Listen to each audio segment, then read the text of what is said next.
우리 망나니 같은 철없는 시누이 참교육시켰던 썰 올려봅니다. 시누이는 저와 동갑이에요. 제 남편은 저보다 1살 연하이고요. 그러니까 남편의 누나죠. 셋이 나이가 비슷비슷하다 보니 남편과 연애 때부터 자주 만나 밥도 먹고 술도 먹으며 친하게 지냈던 사이였어요. 저희는 서로 편하게 이름을 불렀고 가끔은 남편 없이 둘이서 만나기도 했어요. 시누이가 우리 너무 잘 맞는다며 혹시 자기 동생이랑 헤어지게 되어도 본인이랑은 종종 만나자고 우스갯소리를 할 정도였다니까요. 좀 특이하다면 특이한 사이였죠. 그런데 시자는 시자였는지 그 허물없이 지내던 시누이가 결혼과 동시에 돌변하더라고요. 왜 자기 동생 예물시계를 겨우 100만원대로 해주냐며 적어도 300만원대는 해줘야 기가 산다고 저를 달달 볶아서 화가 나서 파혼할 뻔한 적도 있고요. 결혼식장부터 시작해서 신혼여행지에 얼마를 환전해서 가는지조차 하나부터 10까지 모두 간섭하려고 해서 제가 참다 못해 엄청 화를 냈었어요. 채연이 그만 좀 해. 내가 네 동생이랑 결혼했지. 너랑 결혼했냐? 야, 말 다 했어? 너 이제 내 이름 부르지 마. 꼬박꼬박 형님이라고 불러. 그날 싸운 것을 계기로 저희는 앙숙이 되었습니다. 시댁에서 마주쳐도 살짝 목례만 하며 지나치고 진짜 필요한 말만 딱딱 하면서요. 오히려 이게 더 편하더라고요. 시누이는 친구일 땐 몰랐는데 가족이 되니까 오히려 선을 좀 긋는 게 나은 것 같았어요. 아무튼 그렇게 저희 부부가 결혼하고 시누이도 1년 뒤 결혼하게 되었어요. 그리고 둘 다 비슷비슷하게 첫 아이를 낳았죠. 제가 먼저 아들을 낳았고요. 시누이네가 반년 뒤에 딸을 낳았어요. 반년이지만 해가 바뀌어 시조카가 저희 아이보다 동생이 된 셈이죠. 저는 아이 낳고 재택근무로 노선을 바꾸어서 비교적 유연하게 일을 할 수 있게 되었어요. 그래서 수익은 반 정도 줄어 월 100에서 120만 원 정도만 겨우 벌지만 하루에 2-3시간 정도만 일을 하면 돼서 아이 키우며 생활비 벌기 딱입니다. 내 손으로 아이 키우고 싶어 제가 한 결정이에요. 사실 도움 받을 수 있는 양가 부모님도 멀리 계시고 그렇다고 낳자마자 베이비시터를 고용하거나 돌도 안 된 아이를 어린이집에 보내기엔 제 마음이 불편해서 손을 감수하고 그렇게 한 거예요.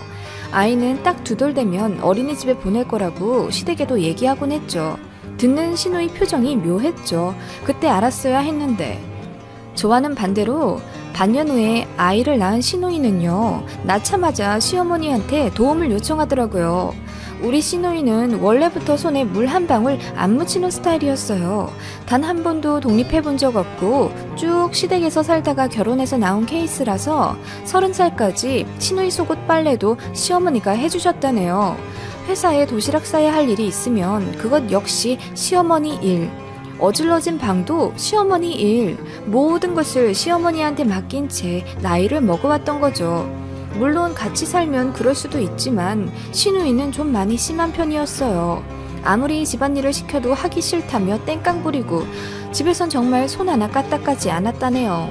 그런 시누이라 시어머니의 걱정이 이만저만이 아니었어요. 연희가 이렇게나 아무것도 못하는데 시집가서 지 남편 계란 후라이나 부쳐주면 다행이겠다. 내가 너무 못 가르치고 시집을 보낸 것 같아. 어머님, 처음부터 잘하는 사람이 어디 있어요. 하다 보면 하는 거죠. 너무 걱정 마세요.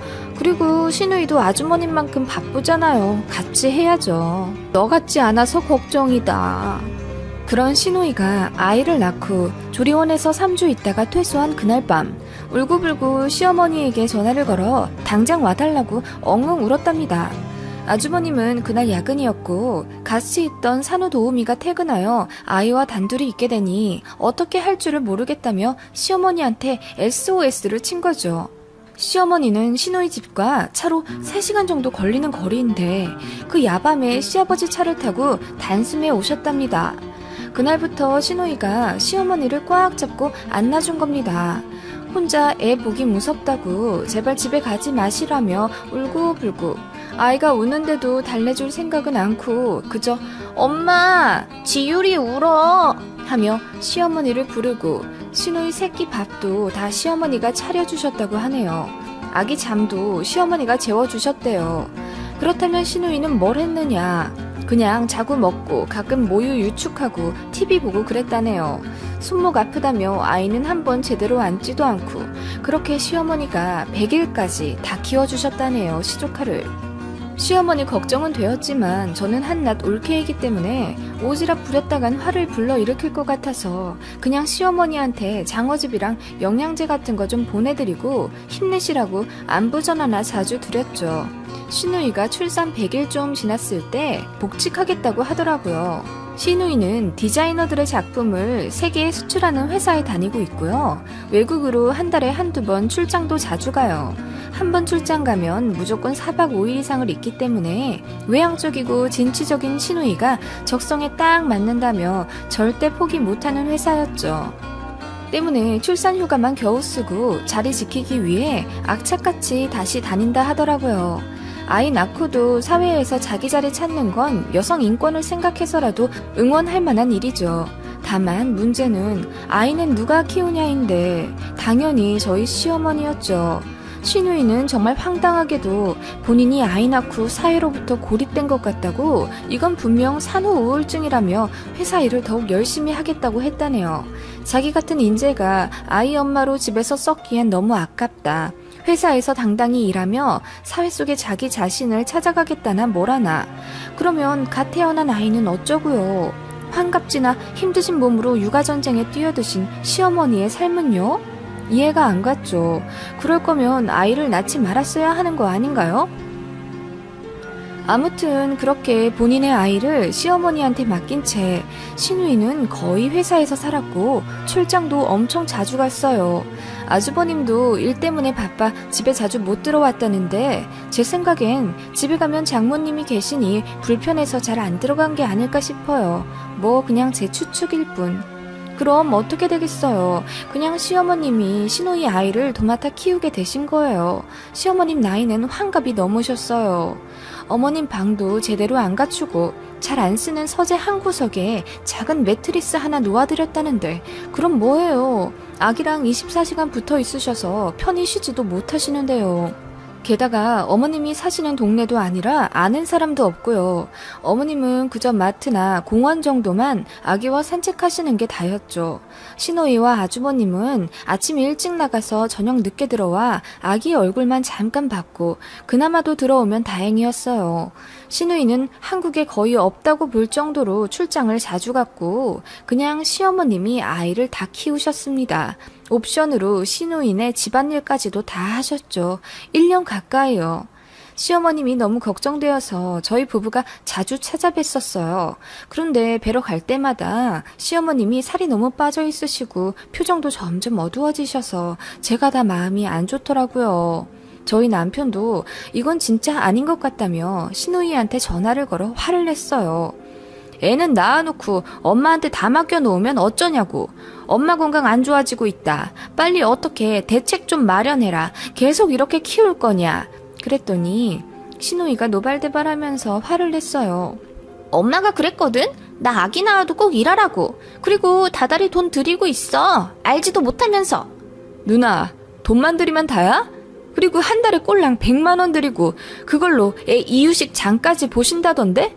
아니, 생활비 카드라도 드려야 할 거 아니야. 엄마가 괜찮대서 그 정도도 겨우 쥐어드린 거야. 그리고 엄마가 손주한테 쓰는 돈인데 네가 뭔 상관이야 대체? 하고 끊어버리는 시누이. 저도 아이 키우는 입장이지만 이건 정말 레전드 무개념이다 싶었죠. 시누이가 철이 없는 건 알았지만 이 정도로 개념 없었나 싶었어요. 답답해서 시어머니께 말씀드렸죠. 어머님, 지율이 돌되면 어린이집 보내고 시누이가 알아서 등하원 도우미를 쓰든지 본인 일을 줄이든지 하라고 하세요. 왜 어머님 몸을 축내서 손주를 키우세요? 아니, 걔가 어린이집은 무조건 2돌 지나 보내야 한다고 책에도 나와 있고 인터넷에도 있다고 하면서 지율이 24개월까지만 좀 봐달래. 말이 24개월이지 어머님. 2년 내내 이러시면 관절이고 뼈고 다 망가지세요. 가뜩이나 몸도 약하시잖아요. 그것도 그렇고 지율이도 나를 지 엄마보다 더 따르니 내가 눈에 밟혀서 그래. 답답했습니다. 이렇게 나이 많으신 어머님께 아이 맡겨놓고 어린이집도 못 보내게 하다니요. 그날 저녁까지 시누이 집에서 시누이를 기다렸어요. 8시쯤 되자 귀가한 시누이가 저희를 보고 놀라더라고요. 형님, 이런 말 오지랖인 거 아는데요. 지훈이 곧 돌인데 어린이집 보내시죠? 어머님 보기 안쓰러워서 제가 다 미치겠어요. 뭐? 시누이한테 말이 짧다? 그리고 너는 네 아들 두 돌까지 끼고 있겠다면서 우리 지훈이는 왜 돌 되자마자 보내야 하는데? 그야 형님이랑 저랑 상황이 다르잖아요. 주 양육자가 몸이 아프거나 육아가 버겁다면 당연히 기관 도움 받아야죠. 언성이 높아지자 남편이 아이들을 데리고 밖으로 나갔고 그렇게 저희는 시어머님의 황혼 육아 문제로 또 한 번 크게 싸우게 되었습니다. 제 입장은 시조카가 2달만 있으면 돌인데 이 정도 밤낮으로 봐주셨으면 어린이집 보내셔도 된다. 제발 낮이라도 쉬게 해드려야 한다는 거였고요.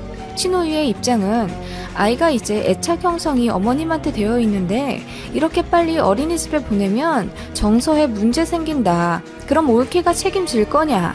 너도 2돌까지 키운댔으면서 왜 나는 안 되냐? 나도 아이는 무조건 24개월까지 어머님이 키우게 할 거다. 였습니다. 옆에서 시어머님은 그저 아무 말 없이 고개를 숙이셨죠. 그러다 한마디 하시더라고요.